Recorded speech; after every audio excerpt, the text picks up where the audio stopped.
자, 초등학교 2, 3학년 수학 학습법을 이제 2탄으로 이제 진행을 해보도록 하겠습니다. 2학년 위주입니다. 2학년 위주. 자, 2학년 이제 학생들은 유아에서 이제 아동으로 이제 변환해가는 시기다. 그래서 2학년, 3학년 요 시기를 선생님, 저는, 어, 삼춘기다. 이렇게 얘기를 합니다. 그러니까 사춘기, 중학교 때 사춘기가 온다면 초등학교 때는 삼춘기가 와요. 이때 왜 이제 삼춘기라고 제가 이름을 붙여서 부르느냐. 유아는 아주 자기중심적인 사고를 하고 자기 말만 듣습니다.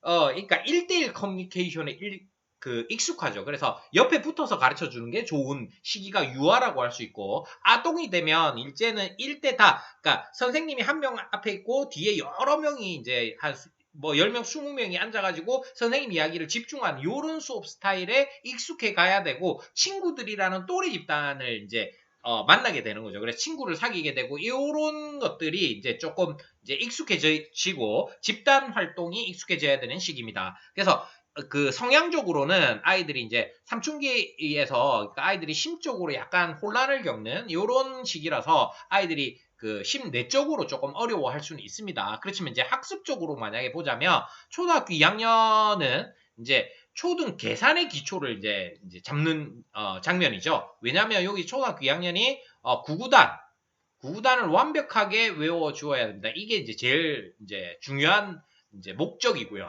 그 다음에 덧셈, 이제 두 자리, 세 자리에 이제 받아올림이 있는 덧셈과 뺄셈, 요런 내용들이 이제, 만들어지고, 요런 것들을 가지고, 원리를 제대로 탐구를 해줘야 됩니다. 이제 두 자릿수, 세 자릿수, 뺄셈이나 뭐 덧셈은, 제가 뭐 좀 간단하게 한번 설명을 좀 해볼까요? 여기 교구 칸이 조금 칸이 비니까.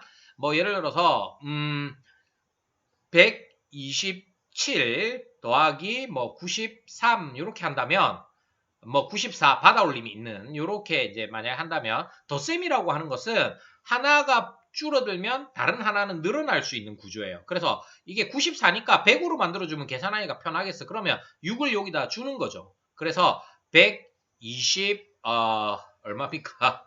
6을 주고 나면 1이 남죠. 그 다음에 100 이렇게 해주면 어떻습니까? 딱 보기에도 훨씬 계산이 수월하죠. 그 다음에 뺄셈은 더 그렇습니다. 예를 들어서 127 빼기 아니 127로 하지 말고요.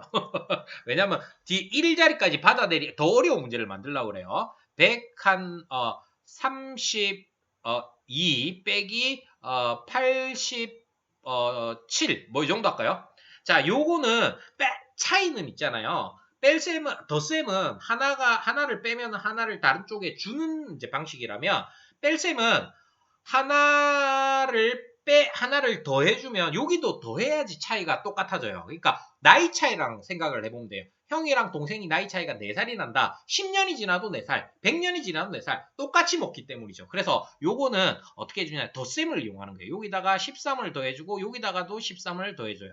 그럼 어떻게 바뀌느냐, 145 빼기 100 어떻습니까? 요거랑 요거랑은 체감하는 난이도에서 어마어마하게 차이가 나는 거예요. 그래서 요런 받아올림, 받아내림이 있는 두 자리, 세 자리, 덧셈과 뺄셈 요런 것들을 제대로 이해를 하고, 그 다음에 수와 숫자의 구분을 제대로 해가지고 이제 자리값에 대한 이해를 해 나가야 되는 시기입니다. 그래서 수학적으로 이제 계산의 기초를 닦는 건데, 이게 막 맨날 계산만 하고 앉아 있으니까 아이들이 너무 지겹고 하기가 싫은 거예요. 그러니까 이런 것들을 어떤 방식으로 하면 효과적으로 할까, 이런 생각들을 내가면서 할 수 있도록 이렇게 해주시면 아이들이 좀 재밌게 할 수 있지 않을까요? 자, 그 다음에 분수의 개념이 이제 3학년 부분에서 이제 등장을 합니다. 근데 유치원 때 이미 분수에 대한 기본 개념을 배우고 있기 때문에, 분수는 분모와 분자로 이루어져 있고 뭐 대분수, 가분수, 진분수 뭐 이런 내용들은 제가 제 강의를 들으면 이제 그 다 설명이 되어 있으니까, 그 다음에 구구단이라든가 곱셈을 할 때 어떻게 하면 좀 더 효과적으로 하고 좀 더 편하게 할 수 있을까? 세로셈 말고 또 다른 방법은 없을까? 이런 것들에 대한 탐구가 충분히 이루어져 가지고 연산을 어렵지 않게 해결해 갈 수 있도록 이렇게 준비해 나갈 수 있도록 이렇게 해 주셔야 되고요. 도형에서는 선분에 대한 정의, 선분, 직선, 반직선 이런 정의, 삼각형에 대한 정의 이런 것들이 이제 2학년, 3학년에 걸쳐서 나오기 시작합니다. 그래서 도형에 대한 정의를 알아주셔야 돼요. 그러니까 수학적으로 수학이 이제 시작이 되는 단계다. 1학년 때는 그냥 막 수세기하고 뭐 1부터 9까지의 수를 알고 뭐 이렇게 왔다면 이제는 연산이 들어가고 그다음에 도형에 대한 정의가 조금씩 들어가기 시작한다. 2, 3학년 때가 이런 시기다. 학생들 아이들 내적으로는 이게 이제 조금 혼란스러운 삼춘기라고 할 수 있는 혼란스러운 시기고요. 그죠? 그다음에 반복 연산 연습을 하니까 3학년 정도 돼서 나 수학하기 싫어 이런 이제 그 애들이 생기기 시작하는 거죠. 그래서 요런 내용들이 조금 있다는 거. 그다음에 핵심 개념은 이제 자리값, 이제 수와 숫자에 대한 부분하고 자리값이 왜 사용되는지 이런 것들을 익히고 그다음에 그런 것들을 가지고 이제 곱셈이나 이런 것들, 곱셈의 자리값, 곱셈에도 자리값이 되게 중요하거든요. 그다음에 분수하고 삼각형의 정의 이런 것들 그다음에 가분수는 왜 가분수라고 하는지 대분수는 왜 대분수라고 하는지 대분수를 아직도 큰 분수라고 하는 사람들이 있어요. 대분수는 큰 분수 아닙니다. 큰 대자가 아닙니다. 연결할 대자입니다. 광안대교, 한강대교 이런 것처럼 이순신대교 이런 것처럼 무엇과 무엇을 연결할 대자를 사용합니다. 그래서 이런 것들을 이제 하는데 뭐가 중요하느냐? 이게 이제 곱셈하고 이제 연산 연습을 본격적으로 해야 되는데 그냥 하자니까 이제 아직까지는 좀 어린 것 같고 그다음에 뭐 아이들이 너무 지루해하고 이런 게 있는 거죠. 그래서 아직까지 2학년 어린 학생들이라서 정서적으로도 약간 혼란한 시기이기 때문에 이거를 교구를 통해서 게임으로 이제 뭘 좀 자리값이나 이런 것들을 좀 익히게 해주면 좋지 않을까라는 이야기를 하는 거예요. 그래서 요 교구들에 대한 소개들은 제가 이제 아이들이 직접 교구하는 거를 이렇게 영상으로 찍어서 하나씩 소개해 드리도록 하겠습니다. 자, 러버77입니다. 러버77은 뭐냐?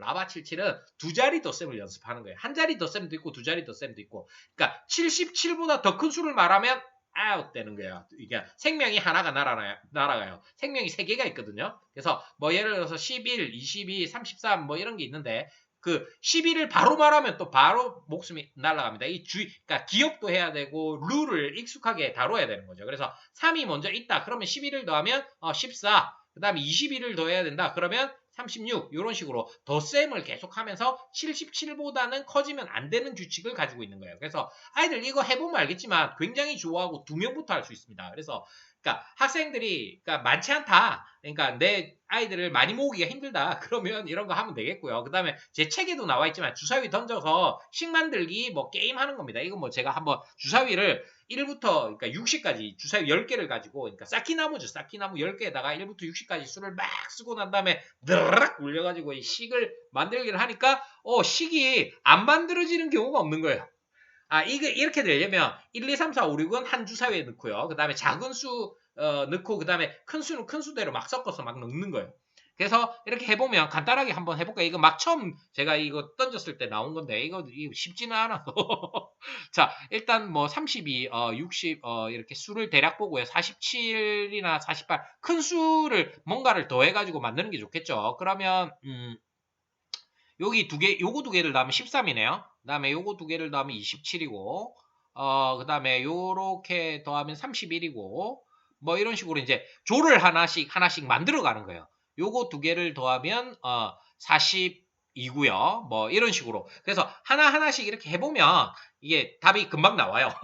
식이 안 나올 데가 없어요. 그러니까 요렇게 근데 아이들이 처음에는 이게 되게 어려워하는데 하다 보면 되게 이거 한 번 주사위 굴려가지고 식 한 번 만들잖아요. 그러면 애들 머릿속으로 두 자릿수 덧셈이 그냥 뭐 한 수십 번이 그냥 한 번에 일어나는 거예요. 그러니까 이런 게임들을 통해서 아이들이 재밌게 할 수 있다라는 거고요. 이거는 블라커스라는 건데요. 블라커스는 뭐냐면 2명이서 하는 게임부터 4명이서 하는 게임, 그다음에 6명이서 하는 게임까지 있습니다. 블라커스는 삼각형으로 하는 게 있고 사각형으로 하는 게 있고 사각형으로 하는 것은 펜토미노 우리 폴리오미노라고 해서 정사각형 여러 개 모인 거 한 개짜리 모노미노, 2개짜리 도미노, 3개짜리 트리미노, 4개짜리 테트라미노, 5개짜리 펜토미노까지. 펜토미노 교구 들어봤죠? 테트라미노는 테트리스 게임 알죠? 이런 형태로 해서 이걸 가지고 변은 닿으면 안 되고 꼭지점은 반드시 닿아야 되고 이런 식으로 이 삼각형과 사각형의 꼭지점 변에 대한 용어를 익숙하게 하고 이 폴리오미노 도형 모양들을 익숙하게